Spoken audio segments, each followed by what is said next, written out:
Hello and welcome to Morningstar.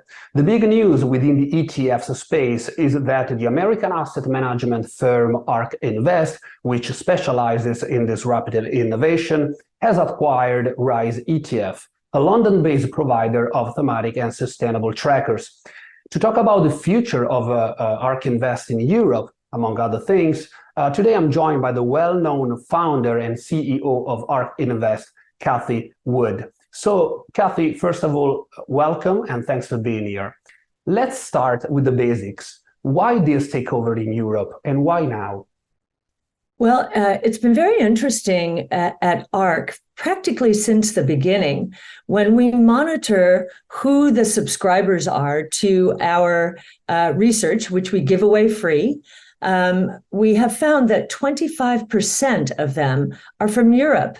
But we didn't have any strategies to offer in Europe. And so we have been looking for quite some time, and we found this gem hidden inside of AssetCo. And the DNA was just right. They're thematic, they're futures-oriented, mega trend-oriented, and it seemed like a great fit. So as you know, thematic investment has enjoyed a booming rise in recent years in Europe, even though the pace of flows, for example, has slowed down compared to the explosion post-COVID-19.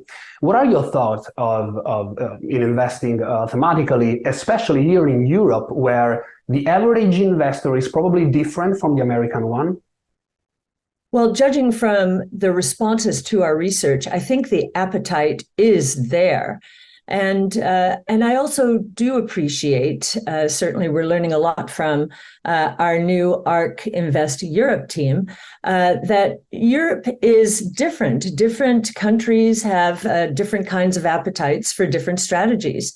I know, for example, Valerio, in your Italy, there's a huge appetite for thematic, perhaps in other areas not. So we're going to leave it to them to direct us to the right places. That's interesting.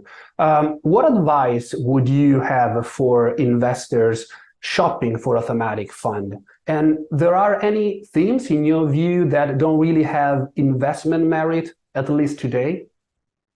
Well, our focus is on, at ARK Invest, has been on actively managed ETFs and other wrappers, focused exclusively on disruptive innovation. And ARK Invest Europe is similarly minded. We don't think there are enough strategies out there that are focused on the future in the ways that we are, grounded in original research. We see a lot of strategies that are somehow flavors of broader-based benchmarks. And we think that the world of technology especially is moving so quickly that it will be very difficult for the benchmarks to keep up. And I'll just give one example. It took the S&P 500 in our country until Tesla reached $500 billion for the S&P to allow it into its index. $500 billion. There are not many companies bigger than that. And yet, in the case of Tesla, we think it has miles to go. And let's talk of your flagship strategy, the ARK Innovation Fund. After having performed extremely well between 2017 and 2020, the fund suffered for a couple of years. Now in 2023, the year-to-date performance is very positive, but some might say that the strategy missed out the big part of the artificial intelligence rally. The easiest example is, of course, Nvidia, a name that you owned since inception, I believe, which is no more in the portfolio and is up roughly 190% for the year to date. So why did you decide to close out your stake in Nvidia, and do you regret this decision? Well, if you read our research going back to 2014, we've been very focused on the revolution called artificial intelligence. And we gained exposure to Nvidia when it was $5. Now it's closer to $450. And we were pounding the table. And so we did very, very well with it. In fact, in the flagship strategy since inception, it is the fourth largest contributor to performance after Tesla, GVTC, Invite, which is a genomics name, and then Nvidia. What we've been doing with our research is trying to figure out who else is going to win in a very big way. This is called real original research, as opposed to checking a box, artificial intelligence, Nvidia. And we have found that the characteristics of companies that will win in this new age, and this is going to impact every industry, every company, are companies with domain expertise. And when it comes to innovation, that's really important, especially in areas like multi-omic sequencing in life sciences. So they have domain expertise, they have AI expertise, so we look at their talent. And perhaps most importantly, they have proprietary pools of data so that they can evolve specialized AI models and integrate them into the open source models out there to develop very powerful solutions. Almost every name in our flagship strategy is an exposure to artificial intelligence. Nvidia is much more expensive than most of the names in our portfolio, except for perhaps the multi-omics names. Yeah, exactly. And I wanted to ask you, what do you think of the current Nvidia valuation? Do you think market's expectation of its growth or margins are overly optimistic? We think that it's going to be a good stock over time, but we don't think it is going to outperform the other stocks in our portfolio over time as more and more people, analysts, investors, do research, real research on what this AI revolution means.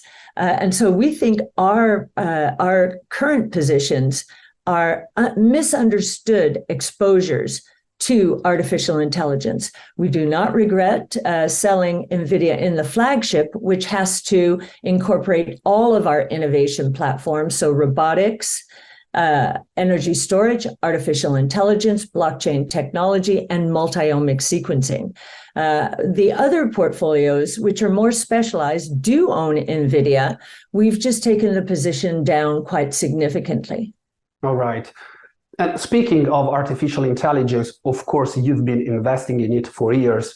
Do you have a preferred way of gaining exposure to the theme? For instance, what do you prefer among solution providers, hardware providers, or maybe companies who will leverage AI into their own businesses, such as biotech firms?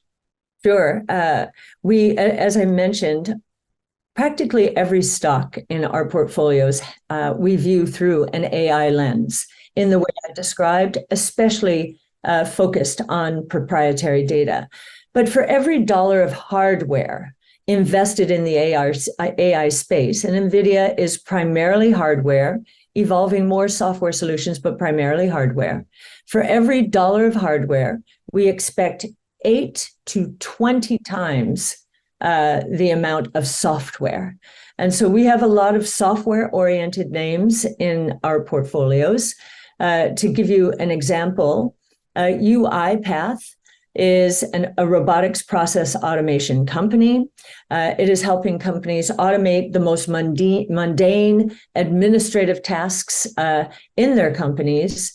And it has proprietary data associated with many companies around the world and the solutions they are evolving to automate these mundane processes, including AI. So it has all of that proprietary data.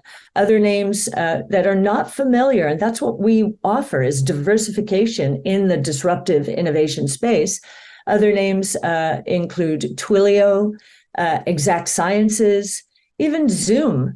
I think many people are surprised to see Zoom in our portfolios, but I think many people will be surprised to see how many AI applications Zoom is evolving here. So on October 4th, stay tuned to Zoomtopia and you'll learn more about it.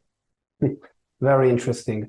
Your investment process follows a clear philosophy, a concentrated portfolio on high conviction, high growth names. So an economic environment with rising interest rates is far from being ideal for this kind of strategy. How do you manage this, and what's your outlook on rates and economic growth? Yes, it was 2021 and 22 that this was a real problem. First, the fear of rising interest rates hurt our strategy, and then the actuality or the reality of rising rates last year really hurt our strategy. This year, we've started outperforming, and I think it is because investors are looking over the top of these interest rate increases and anticipating the end of them, and then ultimately the decline. And if we're right, disruptive innovation is going to cause a lot of deflation. That's a good thing. That's a good thing. Deflation caused by disruptive innovation will cause an explosion in the growth rates of units in the disruptive innovation space. So we think we've been through the worst of it. But I will also point to another period where interest rates were rising in 2017, for example. And our response back then is, wait a minute, the Fed is now sure that we're over the 08-09 crisis, and it is going to allow the markets to work. Our portfolios, the flagship was up 87% that year, even though interest rates were going up. And now, if interest rates have plateaued or are going down, that will be an extra good environment for our strategies, especially given what happened in 21 and 22. This will be the flip side of that. And of course, if you think of disruptive innovation, you think of digital assets and cryptocurrencies. You have been one of the early adopters of Bitcoin. Now markets await the Security and Exchange Commission decision on the first Bitcoin spot ETF. But from this point of view, we might say that Europe is probably a bit ahead of the game. There are dozens of crypto ETPs listed in Europe. As you know very well, you have a partnership with 21 Shares, the biggest crypto ETPs provider in Europe. So what is your outlook for Bitcoin at this stage? We are very optimistic on Bitcoin. One of the markers or milestones this year that I think surprised everyone was in the United States, we had a regional bank crisis in March. And Bitcoin, as regional bank stocks were plummeting, some went bankrupt. Bitcoin increased from 19,000 to 30,000. What was that? That was a flight to safety. One of the reasons regional banks and most banks get into trouble is counterparty risk and depositors fleeing them. If you think about crypto assets and Bitcoin especially, it is completely decentralized. There's no counterparty risk. And it is completely transparent. You can see the movements by IP address and see where there might be trouble brewing. It's a giant neighborhood watch, with a lot of people involved. This involves their livelihood. So we think it's very robust. And when institutions get the green light, and I think they're waiting for the SEC, I think that we're going to see significant participation in this new asset class by institutions. Finally, going back to the start, the acquisition of Rize ETF, what will be your role for the European market and overall within the firm? Will you still manage the active ETFs? Yes, the active equity ETFs, ARK Invest in the US will continue to manage, and ARK Invest Europe will manage the ARK indexed thematic strategies, and they also will distribute for us. So we think it's a win-win. Thank you so much, Cathie, for your time and your insights. I appreciate that. For Morningstar, I'm Valerio Baselli. Thanks for watching.